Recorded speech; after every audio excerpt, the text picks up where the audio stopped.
friends of Allah, the awliya, through our Shaykh, to send us something that we're going to benefit from, to learn. Something that is fresh, something that is alive, something that is going to give us benefit in this world and the hereafter. This is sohbat. This is an association. This is not a classroom. This is not a lecture. I did not go off and prepare something and come with so many books or slides or quotes and come to speak to you. No. There is no preparation. Preparation is something else. The preparation is getting ourselves to clean the channel between us and Allah, so that when it is necessary, then Allah, through the love of His Prophet and the awliyas, they will send us something that is necessary for us. This makes the knowledge that we are about to receive fresh and immediate. This makes the knowledge that we've learned before to be stale, because we're asking for what is necessary now, at this moment, for you, that is in front of us. Otherwise, when we are preparing something, it is to an imaginary audience. You are not connected to heavenly station. It is very difficult then to reach to people's hearts. You may reach to their minds maybe a little bit, or you're going to touch to their ego. But they're going to learn wrong things. So many are running after stale knowledge, the knowledge of the scholars, the external knowledge. More and more people are running for it, but we see that this world is not getting better. It is like if you have in a city, so many people are becoming doctors, but the whole city is becoming more and more sick. So something is wrong there. If the scholars are supposed to be the doctors of law to help, then why is this world, this nation of the Muslims, the condition of the Muslims, getting worse and worse and worse? What is the khutbah saying?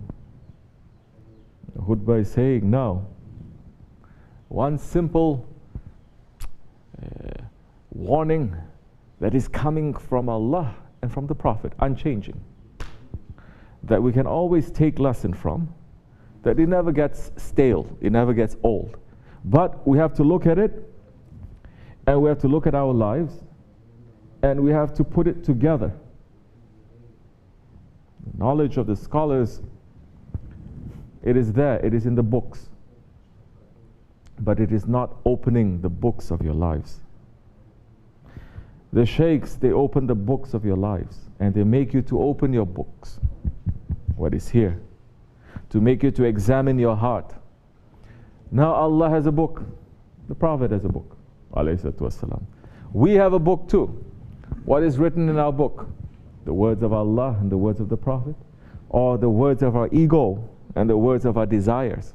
Or the khutbah is saying what? The first pull, the pull of the dunya, of this world. First we have to understand this, that this world, like what the Holy Prophet ﷺ is saying openly, the value of this world is like the value of the waist of a human. This is clear. You want something clearer than that? And our Shaykh, Sahibul Saif, Shaykh Abdul Karim, is saying, this world is designed as a toilet. Because when Adam alayhi salam and Hawa, they ate from the forbidden fruit, and they had a stomach ache for the first time in paradise, and they needed to excrete. They were sent to the world to pass it. This world is a toilet. What the awliya Allah, now Shaykh Effendi, Shaykh Abdul Karim Effendi, he never pulled out this hadith, correct? But is this hadith, when he said that this world is a toilet, is it not connected to this hadith completely? 100%. But he's making it very easy and understandable and very deep for us to take and to continuously taking from it. This is one of the miracles of the awliya Allah, that they don't go through formal training, but they are always in association, in sohbats like this. In the sohbats of other awliya Allah, the way that the companions of the Prophet, they were in association with the Prophets. They never went to school. They didn't go to classes. They sat in the presence of the Prophet ﷺ, and whatever that is in their hearts that they are asking for, that is necessary, the Prophet is giving. So if you come to an association with an empty cup, it is easy for us to fill it. If you come with a full cup, then we cannot put anything in it. Empty it first. And those who are becoming more murids, real believers, they're not even going to come with a cup. They're going to break the cup and say that it is better. You make a cup for us. So now, this world, very quick now, when ayats are pulled out, talking about the reality of this world, when the hadith is pulled out, talking about the reality of this world, when the words of the awliya Allah, they are pulled out, when our own experience are pulled out, very quick, those who call themselves very high-level Muslims,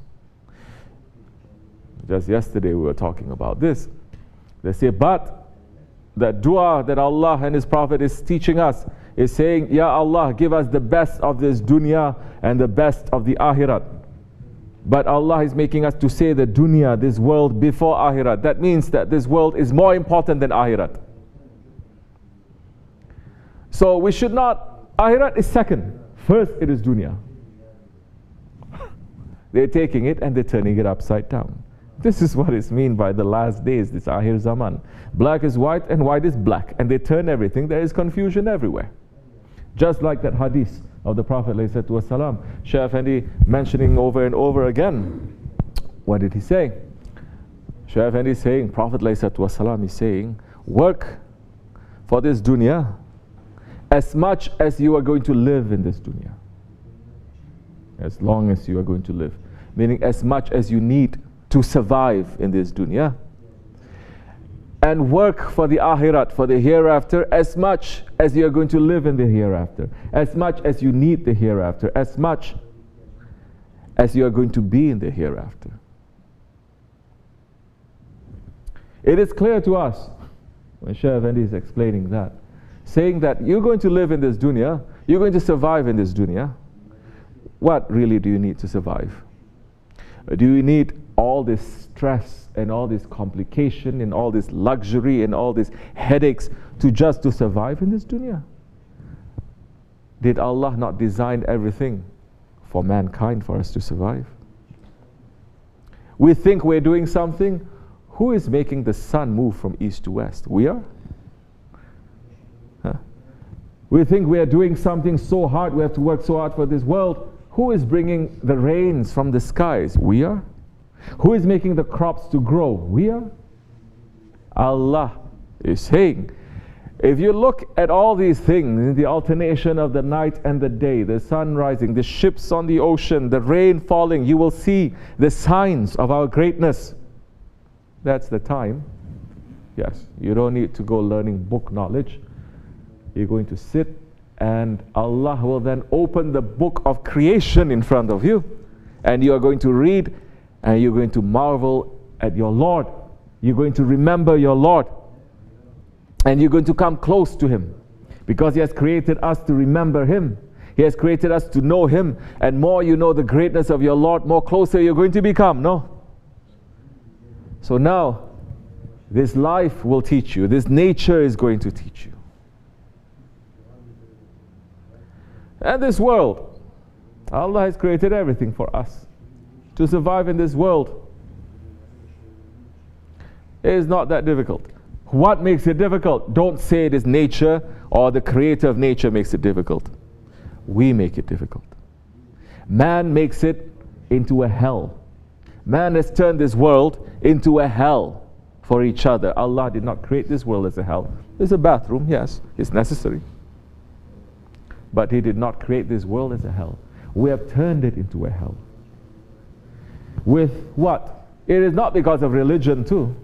It is because you are not understanding your ego.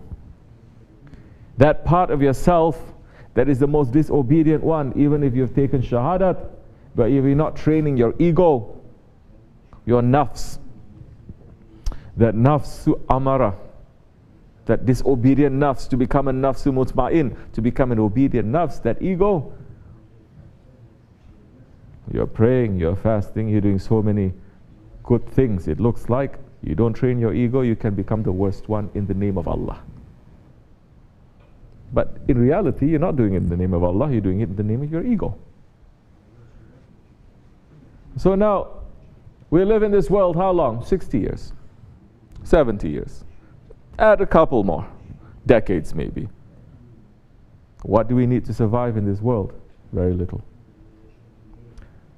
How long are we going to live hereafter? Eternity. Eternity. You're going for a 1 week trip, a weekend trip somewhere. You pack your whole house, especially the women's. They pack the whole house. They take everything but the kitchen sink. They don't take. You prepare everything. Then you think we don't have to prepare for our trip, our journey to the hereafter.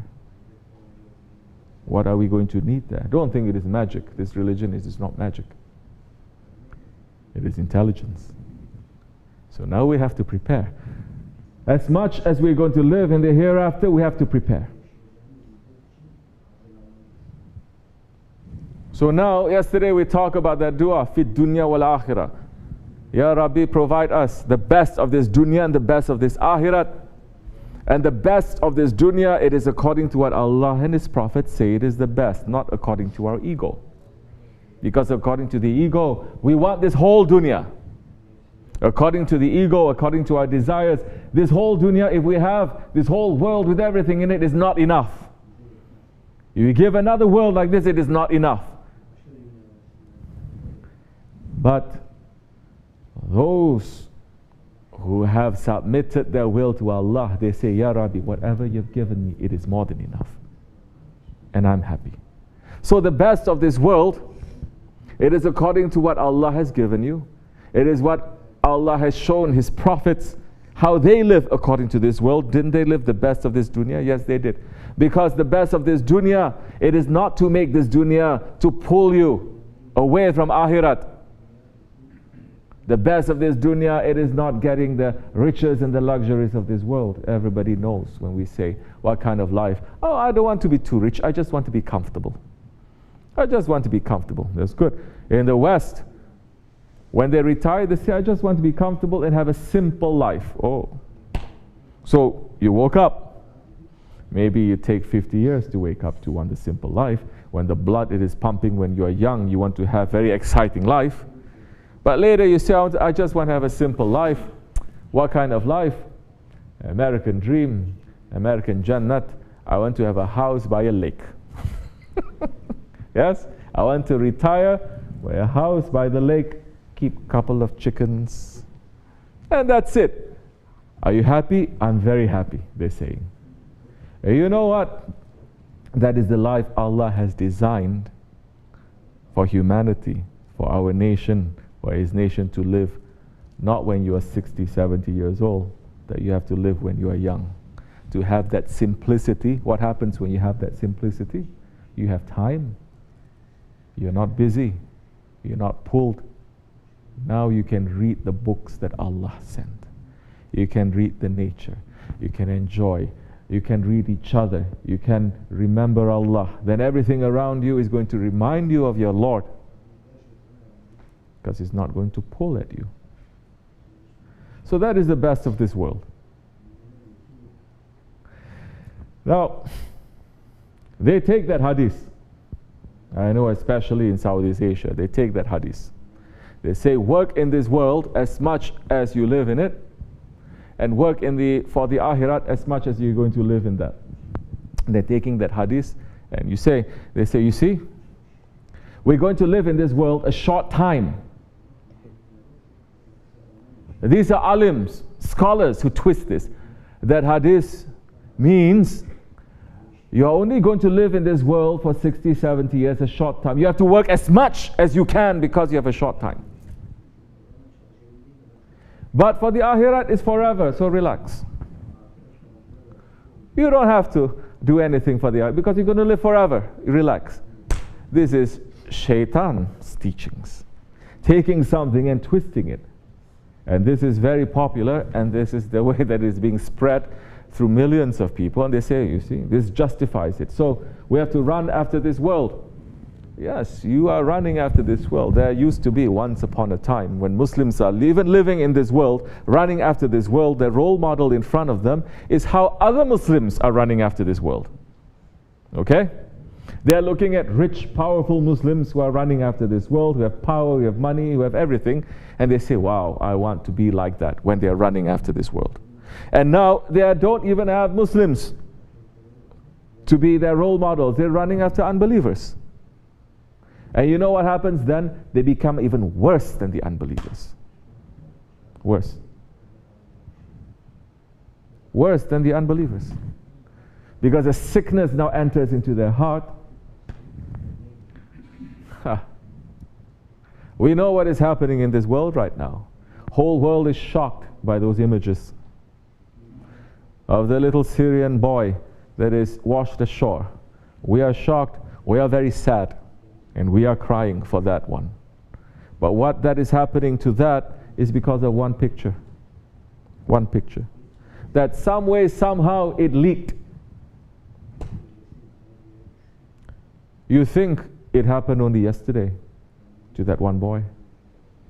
It has been happening to thousands like that every single day. For a very, very, very long time. Specifically, after the fall of the Khilafat, when injustice comes out and oppression starts to rule, and now the blood of the innocent ones, it becomes very cheap because there is no protection. And what is happening to those ones there? They are caught in a ship and they want to go somewhere. You don't hear too many Muslim countries opening their doors, exceptions like Turkey here and there. Most of the Muslim countries that are near to that area there, so many of the Muslim countries there, they have so much wealth. Understand how they are being opposite to Allah and His Prophet. They have so much wealth, they start to make their toilets to be made from gold. Okay? They have so much wealth that they're burning money just to show off how much money they have. They have so much wealth that they are wasting. They have so much wealth that they can ransom this whole ummah and save us from that poverty over and over and over again. But they're not doing it. They're wasting all that money. And now you see so many non-Muslim nations, they are coming forward because their hearts are still alive and they are offering to help. Simple people. People that their hearts, they're not sick, diseased by this dunya because they were not taught wrong things.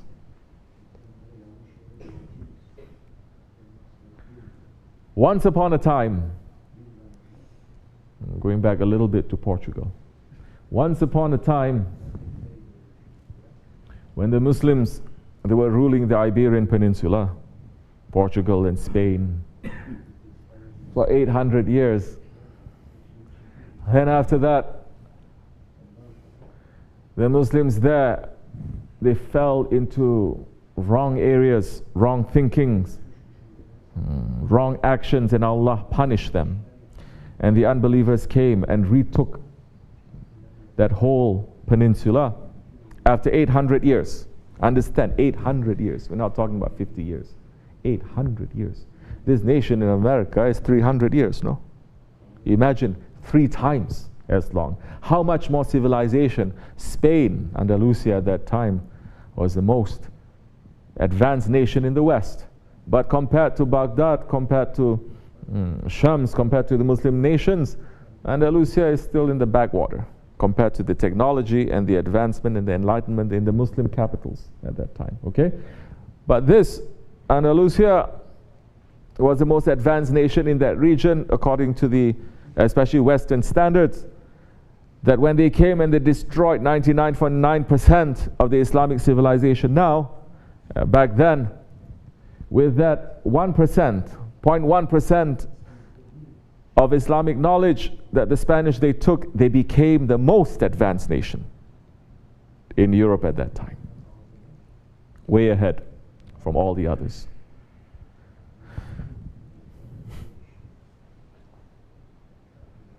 So the reconquistadors, they came. They threw out the Muslims, or they forced them to become Catholics again. And there were a big number of Jews that were also there, that at that time they were living with the Muslims, and it was a golden age for the Jews too. Understand also, don't believe these lies that people are saying, oh, Muslims and the Jews, they've always been enemies for all these thousands of years, hundreds. There is a complete lie. Muslims and the Jews have always lived together. In fact, the Jews, they have found their highest civilization, the best time in their history, under the rule of the Muslims. In Baghdad, in Spain, in Istanbul, in every major city, the Jews are there, and they have such a high civilization. Hz Umar, when he retook Palestine, when he retook Jerusalem, Qudus, they were under the control of the Christians at that time. The Christians, they banned the Jews from coming to pray at their temple. He banned them.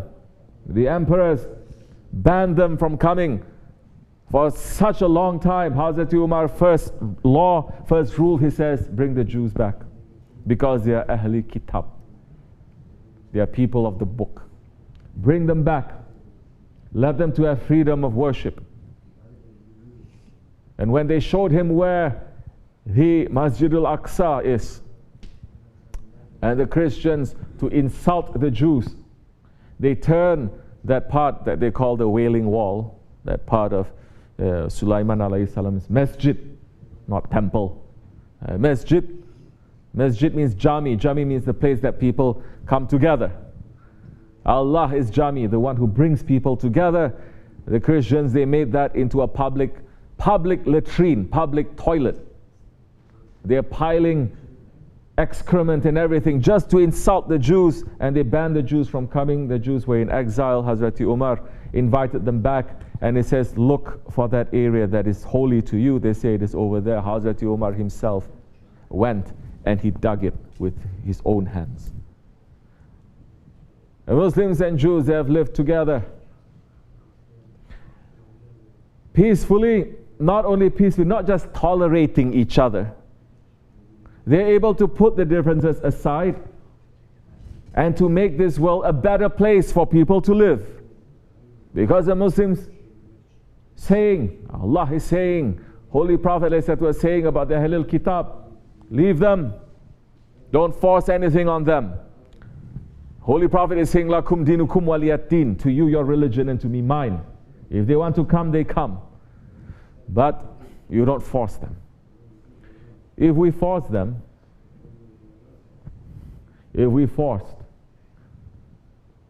Jews or Christians or unbelievers to become Muslim, we did a very bad job. Because if we forced and we brought Islam by the sword, this world from the Balkans, sweeping all the way to Turkey, to the Middle East, to India, to Western China, to Southeast Asia, this whole area, there would not be one single church or one single synagogue or one single temple, because all this area was ruled by the Muslims. If we ruled by the sword, we had the power, not for 1 year, 2 years, 10 years. We are ruling for hundreds of years. We are ruling for over 1,000 years. We're ruling for 1,300 years. You think we didn't have enough intelligence that way to say, let's just destroy their places of worship. You know what? Let's destroy their language too. Force them to learn our language so they cannot then access to their own traditions and their own cultures. You know what? Make them to dress like us. Impose colonization the way that the West imposed colonization. Never did. The Ottomans, they ruled all this area. They never did. The Turks, they were ruling India. They could have made the whole, almost the whole of India was under Muslim rule. The whole of India was, except for a few errant states here and there. They could have destroyed every temple. That they're talking ugly things about Sultan, Hz Aurangzeb, saying he hates the Hindus, you're doing this, you don't understand, that is what the British put in your history books to make you to hate each other. Because you know why? The Hindus and Muslims, they were living good together too. There are records, there are firmans from the temples, Hindu temples, just a handful of temples, they didn't go through all of India, just a handful of temples to say, did Aurangzeb offer any help to these temples, to you? They can produce the firman today to show, yes. The Mughals, they actually gave money to help us to build these temples. So what kind of lies are we living in this world? A man who is thinking, who is waking up, who is learning knowledge, is going to understand. And he's going to know, he's going to make his faith to become better.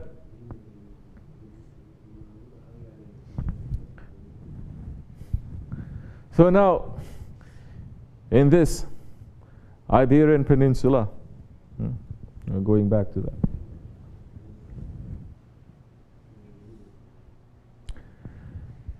When they massacred so many Muslims, when they force converted so many Muslims, then when they kicked out the Jews, and the Jews were in ships, and they were just in the ship, no country in Europe wanted to take them. The Ottoman Sultan issued a decree to say, we receive them. Let us take these Jews, Sephardi Jews from Spain. We take them because, why? They are Ahli Kitab. We will take them and we'll put them into our land. We give land to them. We give everything that they need. And there are still descendants of those Jews living in Turkey today. This was the spirit of the Muslims.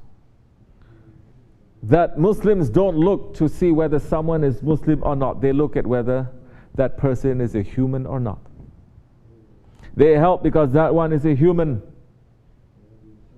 And if that one is not a human, they help too. Because we have been taught to take care that which Allah creates. We cannot even be cruel to a cat. It is forbidden for us. The Prophet ﷺ says, this is woman, she's a pious woman, she prays, but she lets her cat to die from hunger and thirst. She is in the hellfire. It is forbidden for us to even burn ants. So it gives us humanity. And now, the Muslims, rulers themselves, who have so much money, like in Turkish, they say if the Arabs, they don't know what to do with that oil, they take that oil and they rub it everywhere.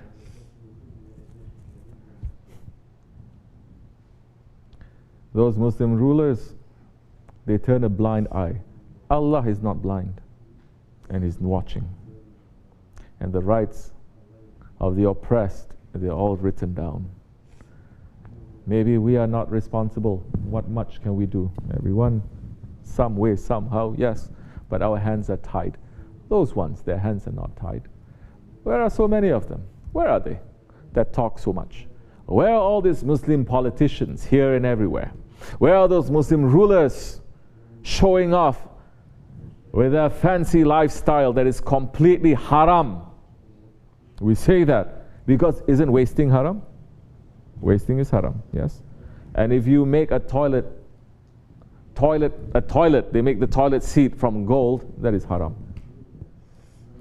Because the believer knows whatever is in our hands, the orphan has a right to it. Those widows, they have a right to it. The poor people, they have a right to it. That's why zakat, it is a very big part of our faith. Zakat is not just to write a check and to give. Zakat is supposed to make us to understand that this, what we have in our hands, it doesn't belong to us.